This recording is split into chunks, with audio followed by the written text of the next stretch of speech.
आपको एक बात बताएं, आज हमें सबसे बड़ी प्रसन्नता तो इस बात की है, कृपया सभी से निवेदन है, ये जो इधर घूम रहे हैं ये पंडाल की एक तरफ हो जाए, आवाज ना करें,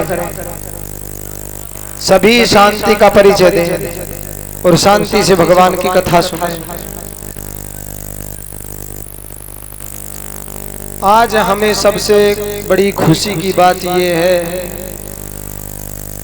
कि जिन ठाकुर जी को मैंने सखा भाव में प्राप्त किया, आज वो व्यासपीठ के सन्मुख विराजमान हैं और इन्हें देख करके बड़ी प्रसन्नता होती है। आज हमारे सखा हमारे साथ व्यासपीठ पर विराजमान। बंधुओं, अगर भगवान से कोई ना कोई संबंध अगर जोड़ा जाए तो भगवान उस संबंध को निभाने अवश्य आते हैं।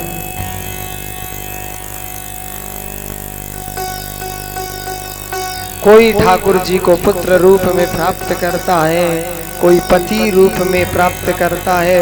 मीरा ने तो गिरधर गोपाल को पति रूप में प्राप्त किया। मेरो तो गिरधर गोपाल दूसरो न कोई, जाके सिर मोर मुकुट मेरो पति सोई। कोई सखा रूप में प्राप्त करता है, कोई किसी और रूप में प्राप्त करता है। और बंधुओं, जब भगवान से संबंध जुड़ता है तो मेरा गोविंद अपना सर्वस्व लगा देता है उस संबंध को निभाने में। आइए कल की कथा से आज की कथा को जोड़ा जाए। कल की कथा में आपने श्रवण किया वामन भगवान का प्राकट्य। नन्हे से वामन भगवान बलि के द्वारे पर पहुंचे। इतना सुंदर रूप मेरे गोविंद का बलि देखता रह गया। बलि कहने लगा, मैंने बड़े बड़े महात्मा देखे, बड़े बड़े तपस्वी देखे, मैंने देवताओं तक को देखा, लेकिन आज ये जो ब्राह्मण मेरे द्वार पर आया है, इतना सुंदर ब्राह्मण मैंने कभी देखा नहीं, इतना सुंदर स्वरूप मैंने कभी देखा नहीं। बंधुओं, ध्यान रखना,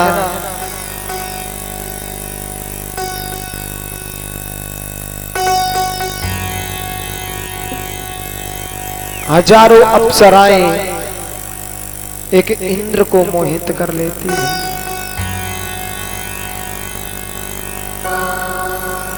हजारों इंद्र उन अप्सराओं पर मोहित हो जाता है।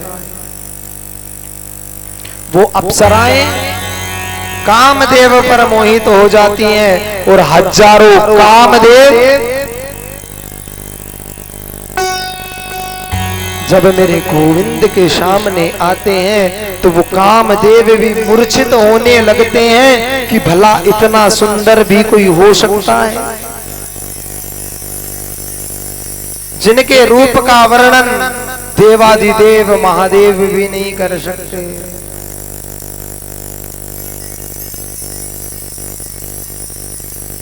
जिनको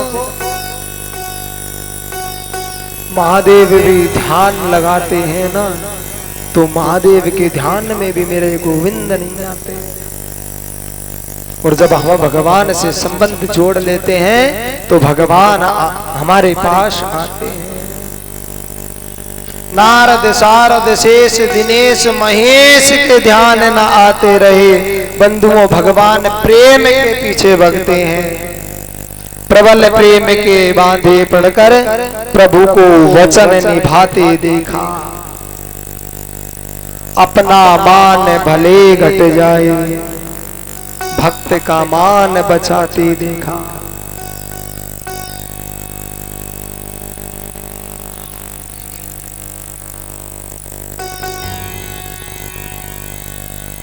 वामन भगवान का इतना सुंदर दृश्य, इतना सुंदर रूप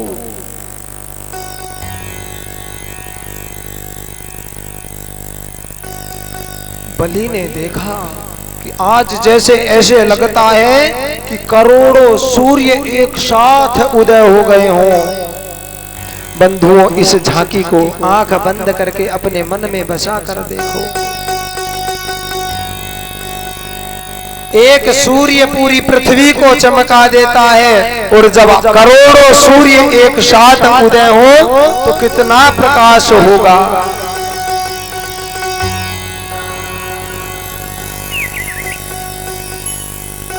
बलि से रहा नहीं गया। बलि दौड़ करके आया और आकर के मेरे गोपाल के चरणों में गिर गया।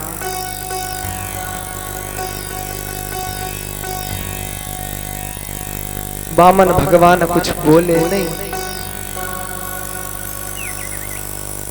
बलि आग्रह करने लगा, आप कहां से आए हैं?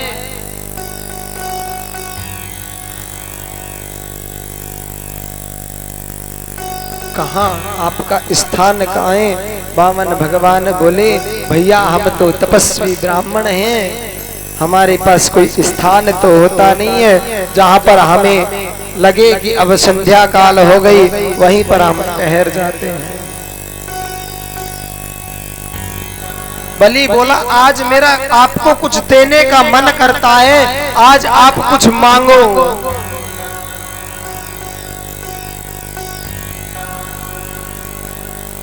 क्या मांगे?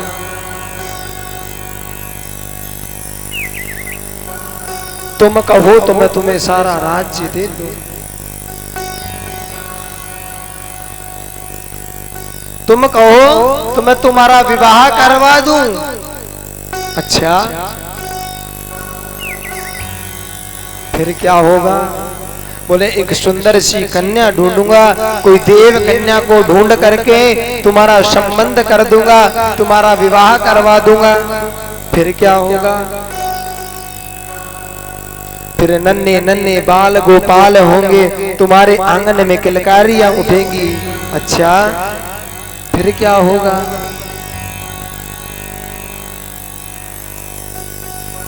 नन्हे नन्हे बाल गोपाल जब बड़े होंगे, पढ़ने के लिए जाएंगे, फिर उनका आप विवाह करोगे।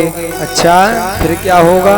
बोले, फिर उनके भी बाल गोपाल होंगे और आप दादा बन जाओगे। वामन भगवान बोले, एक बात बताओ भैया, अगर उनमें से कोई मर गया तो? बोले, मर गया तो रोना पड़ेगा। तो बोले, रोएगा कौन? बोले, तुम ही रोओगे, रोने वाले कोई किराए पे थोड़ी बुलाए जाएंगे। तुम्हारा पुत्र मरेगा तो तुमको दुख होगा, तुम्हें रोना पड़ेगा। तो बोले, जब हमें रोना पड़े तो ऐसा काम हम करे ही क्यों?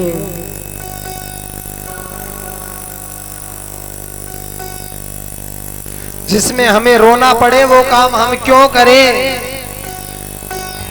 और बलि के बार बार आग्रह करने पर वामन भगवान बोले, अगर तुम देना ही चाहते हो तो मुझे 3 पग धरती दे दो। क्या मांगते हो जी? 3 पग धरती? 3 पग धरती में क्या होगा? अरे तुम 3 गांव मांगो, मैं तुम्हें 3 गांव दे दूंगा।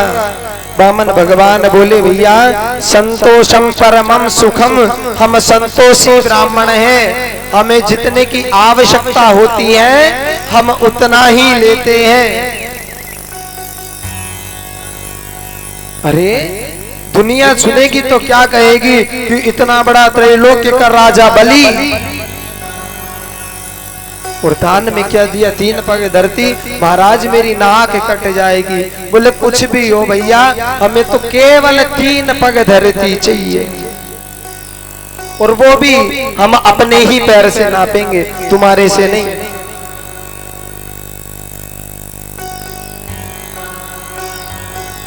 बोले, ठीक है, तुम नाप लो।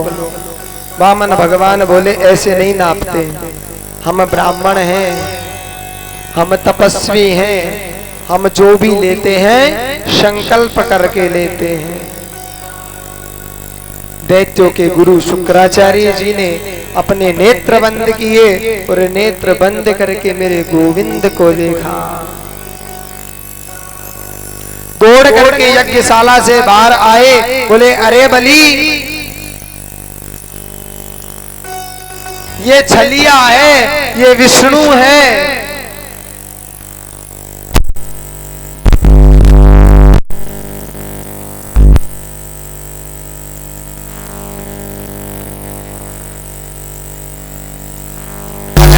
साधारण हुआ तो त्रैलोक्य का राज मेरे पास ही बच जाएगा, 3 पग धरती जाएगी। और अगर ये विष्णु हुआ तो इसमें भी मेरा सौभाग्य है। दुनिया मुझसे कहेगी धन्य है बलि जिसने भगवान को भी दान दिया।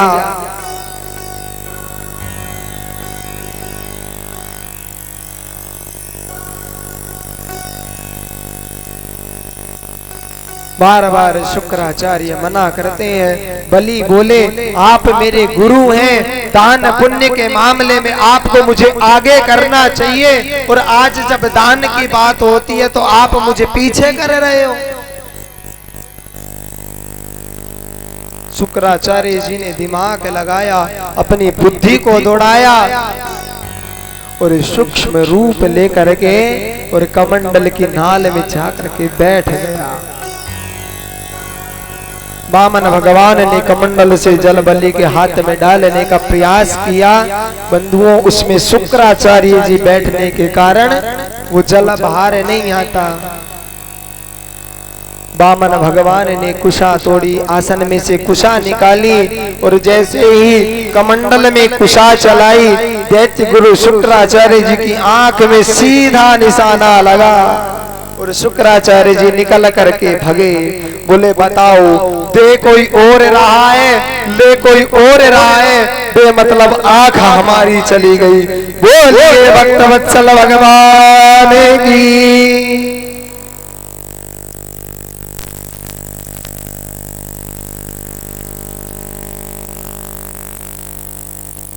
भगवान ने बलि के हाथ में जल दिया, लंबा चौड़ा।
बोले दान देने वाला बड़ा होता है, तो 2 पैर में आपने मेरे संपूर्ण संपत्ति को नाप दिया।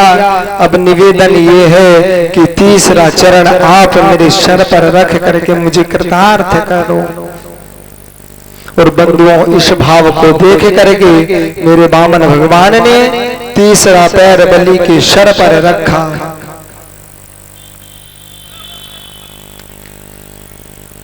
और राजा बलि को सुतल लोक का राजा बना दिया। बलि ने आग्रह किया, प्रभु एक मेरा निवेदन है आपसे, मैं एक वरदान मांगना चाहता हूं। भगवान ने कहा, धन्य हो बलि तुम, आज तुम जो मांग लो मैं तुम्हें सब कुछ दूंगा। बोले प्रभु मुझे कुछ और नहीं चाहिए, केवल मुझे इतना सा चाहिए कि जब मैं अपने घर से अपने महल से बाहर निकलूं तो आपका दर्शन करूं, और मैं जब महल के अंदर जाऊं तो आपका दर्शन करूं। कहने का तात्पर्य कि मैं आपका नित्य दर्शन करूं। भगवान बोले मैं किसी न किसी रूप में आपको नित्य दर्शन दूंगा। और बंधुओं, मेरे गोविंद बलि के द्वार पर जाकर के द्वारपाल बन गए।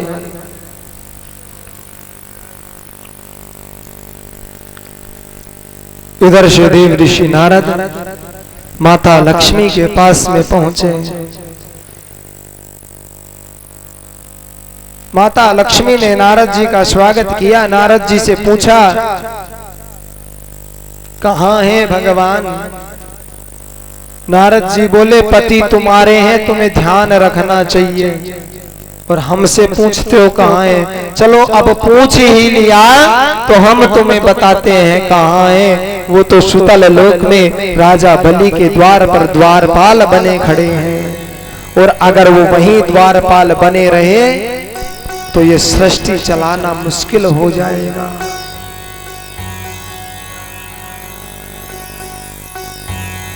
माता लक्ष्मी बोली क्या करें?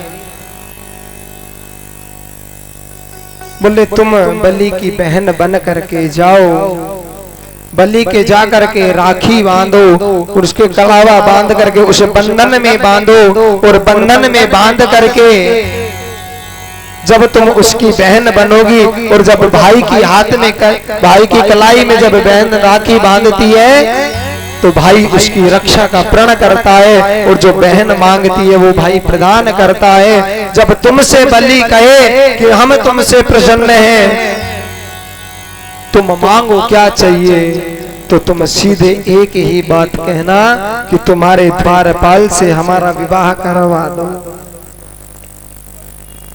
आपका ये द्वारपाल हमें दे दो, और इस प्रकार तुम भगवान को लेकर के आना।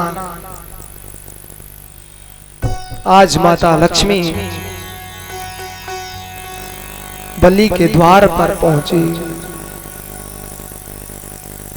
बलि को भाई बनाया, और बंधुओं उसी दिन से रक्षाबंधन का पर्व मनाया जाता है। ये न बद्धो बलि राजा दानवेंद्रो महाबला, तेन त्वाम प्रतिबंधामि रक्षे माचल माचल। मांगो तुम्हें क्या चाहिए? बोले आपके इस द्वारपाल से मेरा विवाह करवा दो। अरे तुम कहो तो मैं तुम्हें किसी देवता से विवाह करवा दूं, दुनिया सुनेगी क्या कहेगी कि द्वारपाल से अपनी बहन का विवाह कर दिया राजा बलि ने। बोली देना है तो इतना दो, नहीं तो मैं जा रही हूं। द्वारपाल को बुलवाया, मेरे गोविंद को बुलवाया, सुंदर चंदन इत्र युक्त से मेरे गोविंद को मल मल के स्नान करवाया, उपटन इत्यादि से गोविंद का सुंदर स्नान हुआ, मोतियों की माला से स्वर्ण आभूषणों से गोविंद का श्रृंगार किया, और बलि ने माता लक्ष्मी का विवाह मेरे गोविंद से करवा करके प्रदान किया। भगवान माता लक्ष्मी को लेकर के वैकुंठ में आए। सुखदेव जी महाराज कहते हैं परीक्षित, ये कितना अद्भुत दृश्य था। बलि एक नहीं, दो नहीं, तीन तीन जगह से कृतार्थ हो गया।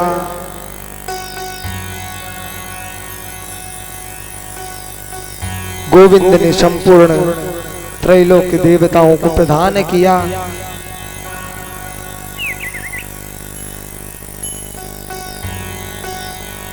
ऐसे मेरे भक्त वत्सल भगवान वामन के रूप में, कभी नृसिंह के रूप में, कभी वराह के रूप में, कभी यज्ञ नारायण के रूप में, बंधुओं वो नारायण आकर के ऐसी ऐसी लीलाएं करता है।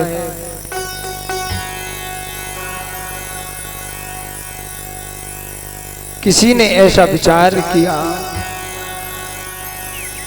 एक संत जी महाराज हमें मिले और उन संतों ने बड़ा सुंदर आदेश दिया, हमें उपदेश किया।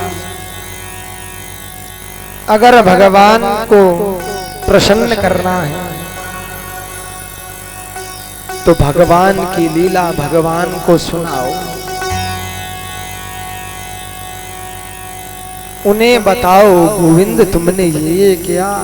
अपने मन को प्रसन्न करो, और जब अपना मन प्रसन्न होगा तो मेरे गोविंद का मन अपने आप प्रसन्न हो जाएगा।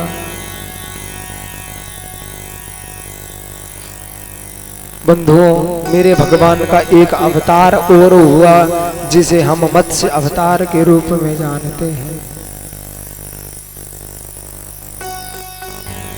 राजा सत्यव्रत की एक आकांक्षा को पूर्ण करने के लिए भगवान ने मत्स्य अवतार रूप धारण किया। बोलिए मत्स्य अवतार भगवान की जय हो। सुखदेव जी कहते हैं, परीक्षित, भगवान के 24 ही अवतार वंदनीय हैं।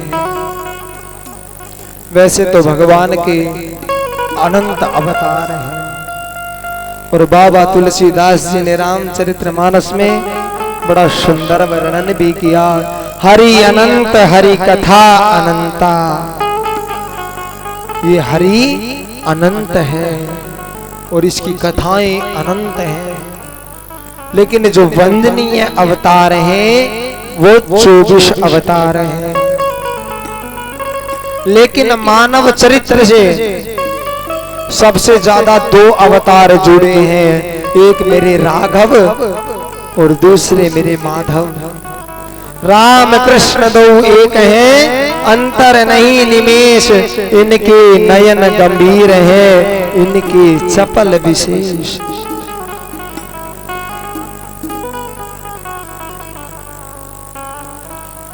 राघवेंद्र सरकार के नेत्रों में गंभीरता है, क्योंकि मेरे राघव मर्यादा पुरुषोत्तम है और मेरे माधव लीला पुरुषोत्तम है। राम ने जो किया वो करना चाहिए, और श्री कृष्ण ने जो कहा उसे करना चाहिए।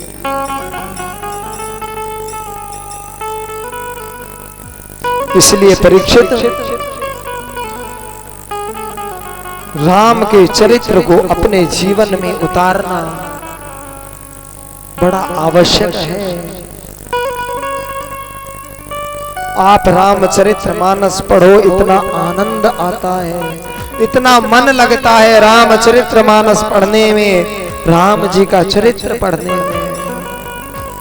वो त्रैलोक्य का अधिपत्य संभालने वाला